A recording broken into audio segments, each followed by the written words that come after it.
Canada में permanently रहने और काम करने के लिए पीआर कितना जरूरी है, ये हम सभी जानते हैं। लेकिन इसे हासिल करना कितना मुश्किल है, इस बात से भी हम सभी वाकिफ हैं। लेकिन अच्छी बात यह है कि कुछ खास सेक्टर्स और कुछ जॉब प्रोफाइल्स ऐसी भी हैं जहां पर काम करने के बाद आपके पीआर के चांसेस बढ़ जाते हैं। तो इस वीडियो में हमने सोचा कि आपको उन्हीं सेक्टर्स के बारे में बताते हैं, उन्हीं जॉब रोल्स के बारे में बताते हैं जिन्हें अगर आप करते हैं, जहां पर अगर आप काम करते हैं तो आपके पीआर के चांसेस हाई हो सकते हैं। नमस्कार, मैं हूं नेहा आपके साथ और आप देख रहे हैं एनबीटी टेक एड।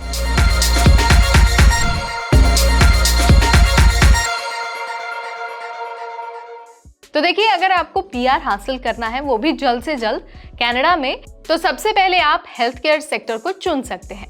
कनाडा में स्वास्थ्य सेवा का जो क्षेत्र है वो सबसे ज्यादा डिमांड पर है। यहाँ पर योग्य प्रोफेशनल्स को पीआर पाने का बेहतरीन मौका मिलता है। अब जरा ये भी जान लीजिए कि ये जो मेडिकल सेक्टर है उसमें कौन कौन से रोल्स की सबसे ज्यादा डिमांड है। तो इस लिस्ट में पहला नाम आता है नर्स का। अब देखिए, अगर आप वहाँ पर नर्स बनते हैं तो आपके पीआर के चांसेस हाई हो सकते हैं। नर्स बनने के लिए आपके पास नर्सिंग में डिग्री होनी चाहिए और साथ ही लाइसेंस होना चाहिए। इसके अलावा अगर आप फिजिशियन हैं तो भी आपको आसानी से पीआर मिल सकता है। और ये जो फिजिशियन है वो फैमिली डॉक्टर और जो बड़े बड़े विशेषज्ञ हैं वो होते हैं, और इन दोनों की ही डिमांड बहुत ज़्यादा हाई है कनाडा में। इसके अलावा मेडिकल सेक्टर में फार्मासिस्ट की जो जॉब है ना, वो भी बहुत ज़्यादा ट्रेंड में है।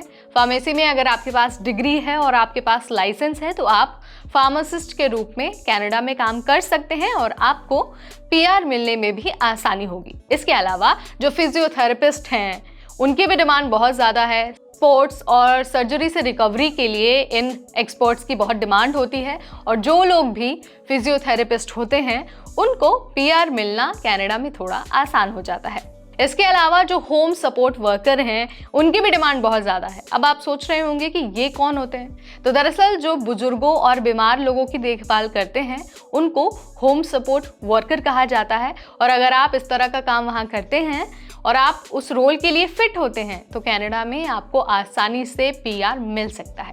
हेल्थ केयर के अलावा जो आईटी और टेक का क्षेत्र है ना, वो भी बहुत ज़्यादा डिमांड में है। कनाडा में आईटी और टेक्नोलॉजी तेजी से बढ़ रहा है, जिससे इस फील्ड में बड़ी संख्या में नौकरियां उपलब्ध हो रही हैं। तो अगर आप टेक या फिर आईटी के सेक्टर में वहां पर काम करते हैं, यानी कि इंजीनियरिंग सेक्टर में काम करते हैं, तो आपके पीआर के चांसेस हाई हो जाते हैं। इसके अलावा जो सॉफ्टवेयर इंजीनियर्स हैं उनकी डिमांड बहुत ज़्यादा है। क्लाउड कंप्यूटिंग इंजीनियर्स हैं, उनकी डिमांड भी कनाडा में बहुत ज़्यादा है। साथ ही जो वेब डेवलपर्स हैं उनकी डिमांड बहुत ज़्यादा है। तो आप इन सारे ऑप्शंस को अपनी बकेट लिस्ट में रख सकते हैं। अगर आप कनाडा जाते हैं वर्क परमिट लेकर तो आप इन सेक्टर्स में काम कर सकते हैं, और उसके बाद पीआर के लिए जब आप अप्लाई करेंगे तो हो सकता है आपको पॉइंट्स तो अच्छे मिले ही, साथ ही जो आपका पीआर का पूरा प्रोसेस है वो भी आसान हो जाएगा और आपको जल्द से जल्द पीआर अलॉट कर दिया जाएगा। आईटी और हेल्थ केयर के अलावा एक और सेक्टर है जो बहुत ज़्यादा पॉपुलर है कनाडा में, वो है स्किल्ड ट्रेड। अगर आपके पास कोई टेक्निकल या फिर मैनुअल स्किल है तो कनाडा में आपके लिए पीआर के चांसेस काफ़ी बढ़ सकते हैं। अगर मैं स्किल्स की बात करूं तो इलेक्ट्रीशियन या फिर जो मैकेनिक हैं उनकी डिमांड भी बहुत ज़्यादा है। साथ ही प्लम्बर की भी डिमांड बहुत ज़्यादा है, वेल्डर की डिमांड बहुत ज़्यादा है। अगर आप इन सेक्टर्स में अच्छी खासी स्किल रखते हैं और अच्छा खासा आप पैसा कमाते हैं, नौकरी करते हैं, तो जब आप पीआर के लिए अप्लाई करेंगे तो आपका जो एप्लीकेशन का प्रोसेस है, जो आपका प्रोसेसिंग टाइम है, वो कम हो जाएगा और पीआर कार्ड आपको जल्द से जल्द मिल जाएगा। इसके अलावा एजुकेशन सेक्टर में भी कनाडा में बहुत डिमांड है। जो भी कैंडिडेट एजुकेशन सेक्टर से जुड़ा है, अगर मैं स्पेसिफिक पोस्ट की बात करूँ तो जो स्कूल टीचर्स हैं, प्रोफेसर्स हैं या फिर जो होम ट्यूटर्स हैं, उनकी डिमांड बहुत ज़्यादा है। अगर आप एजुकेशन सेक्टर में काम करते हैं तो पीआर आपके लिए बहुत आसानी से अवेलेबल हो सकता है। इसके अलावा जो एक स्पेशल एजुकेशन टीचर है ना, उनकी भी डिमांड बहुत ज़्यादा है। यानी कि अगर आप जो दिव्यांग बच्चे हैं, जो स्पेशल नीड वाले चाइल्ड हैं, अगर आप उनको पढ़ाते हैं, उनकी देखरेख करते हैं, तो भी आपके पीआर के चांसेस हाई हो सकते हैं। इसके अलावा हॉस्पिटैलिटी और जो सर्विस जॉब है उनकी डिमांड भी बहुत ज़्यादा है। ये दोनों सेक्टर्स बहुत तेज़ी से ग्रो कर रहे हैं, और अगर आप नौकरी करते हैं इन सेक्टर में तो आपके लिए पीआर का जो रेट है वो बहुत हाई हो जाएगा, और आपका जो प्रोसेसिंग टाइम है वो बाकी सेक्टर्स के मुकाबले थोड़ा सा कम हो सकता है। तो ये कुछ ऐसे सेक्टर्स हैं, कुछ ऐसे जॉब प्रोफाइल्स हैं जिनमें अगर आप काम करते हैं या फिर अगर इन सेक्टर्स में आपके पास बहुत ज़्यादा स्किल है तो आप पीआर के लिए अप्लाई कर सकते हैं और आसानी से आपको पीआर मिल भी सकता है। अब आपको कुछ इंपॉर्टेंट टिप्स भी बता देते हैं जो आपके पीआर के लिए बहुत ज़रूरी है। तो देखिए, पीआर के लिए जो सबसे महत्वपूर्ण पॉइंट है वो आइल्स और लैंग्वेज है। एक तो आइल्स में आपका स्कोर बहुत अच्छा होना चाहिए। इसके अलावा अगर आपको फ्रेंच लैंग्वेज बहुत अच्छे से आती है और आप उसका इस्तेमाल कर सकते हैं तो आपके जो CRS स्कोर है ना वो काफ़ी बढ़ सकते हैं। देखिए, कनाडा में भले ही इंग्लिश स्पीकिंग लोग बहुत ज़्यादा है लेकिन फ्रेंच लैंग्वेज की वहाँ पर बहुत डिमांड है।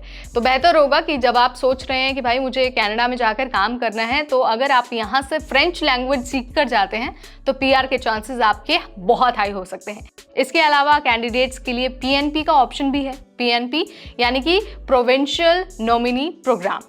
अब देखिए, ये जो PNP है ना वो अलग अलग प्रांतों के लिए अवेलेबल होता है। अलग अलग प्रांतों में जिन स्किल्ड वर्कर्स की ज़रूरत होती है वो अपने जो वर्कर्स हैं उनको इनवाइट करते हैं और उन्हें एक्स्ट्रा पॉइंट देते हैं।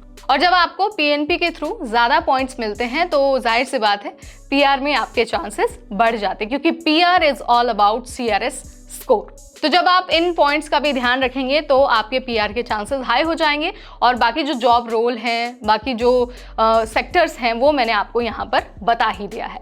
अगर आपको वीडियो पसंद आया तो आप इसे लाइक और शेयर करना बिल्कुल ना भूलें। और साथ ही आप मुझे कमेंट के जरिए ये भी बता सकते हैं कि आप दूसरे कौन से विषयों पर वीडियो देखना चाहते हैं। फिलहाल इस वीडियो में इतना ही। तब तक मुझे यानी नेहा को दीजिए इजाजत। Keep watching NBT Tech Ed।